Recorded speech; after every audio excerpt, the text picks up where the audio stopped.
Bạc ngày như thế video review pi ca đồ tông đỡ làm proof Toyota Prius lại bóng ôn nhưng mà chân tôn phải là pro nắng vừa bên tay này bán vừa dần nhọt bên tay ta ra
nếu mà hai bông ôn ta hai đó mà dân thử đồ vậy cho mà chích thịt nó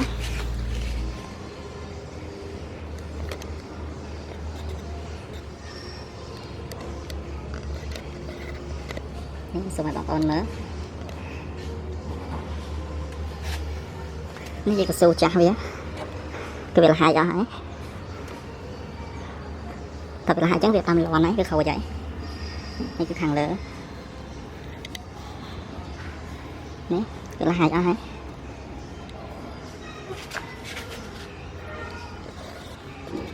đấy cái chỉ là bỏ thầm ấy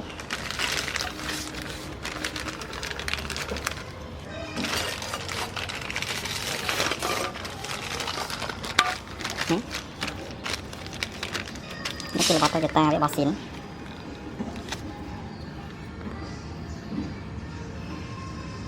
bây giờ tỉnh nhà tù thay má bị chặt khôi mình không nè bẹt cái đá là ó phải ban vô tù thay phải chặt khôi mình ok nhầm to thôi còn nữa tiếp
bà này bị chạy hả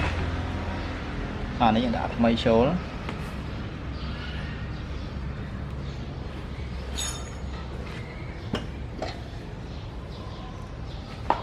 này cái chia cha với cái việc là hai ở hai việc hai khâu ở hai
បាទអានេះយើងមកដល់ដូរខាងឆ្វេងម្ដង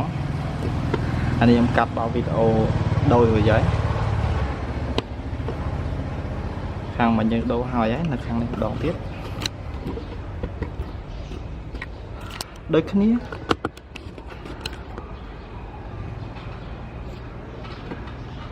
គឺអត់ខុសគ្នាទេខាងឆ្វេងនិងខាងស្ដាំ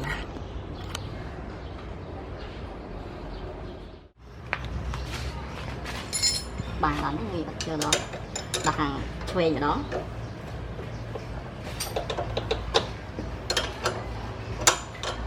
នេះសាវីចាស់វាឆេះត្រូវតាក់ធ្វើអីទៅដល់ពេលដាក់ចាំចេញទេទៅតាក់ដំហើយមិញ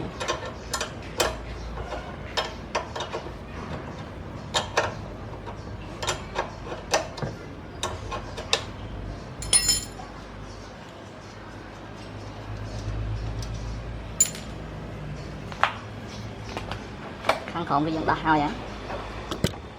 ដូចគ្នាដាក់ខាងក្រោមខាងដូចគ្នា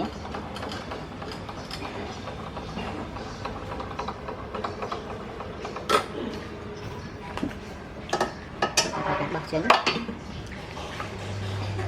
នេះមកគឺវាលហើយដាច់កស៊ូអស់ហើយ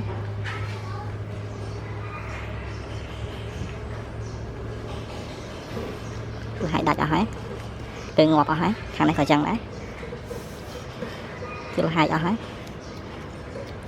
អាហ្នឹងបើយើងចេះជីធ្លាក់កលុកទៅវាក្រីបក្របងៀតងត់មិនថាឡានបន្លែមិនថាឡានព្រុសមិនថា Highlander លេខ C300 គឺគាត់តែប្រើអញ្ចឹងទាំងអស់ហើយយើងចាប់ផ្ដើមដូរវាថ្មី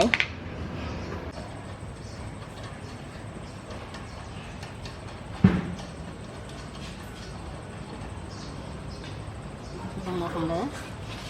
ខាងក្រោម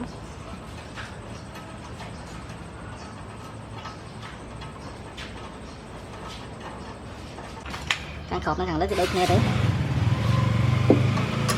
បាក់កាន់កាមេរ៉ាទៅក្រោម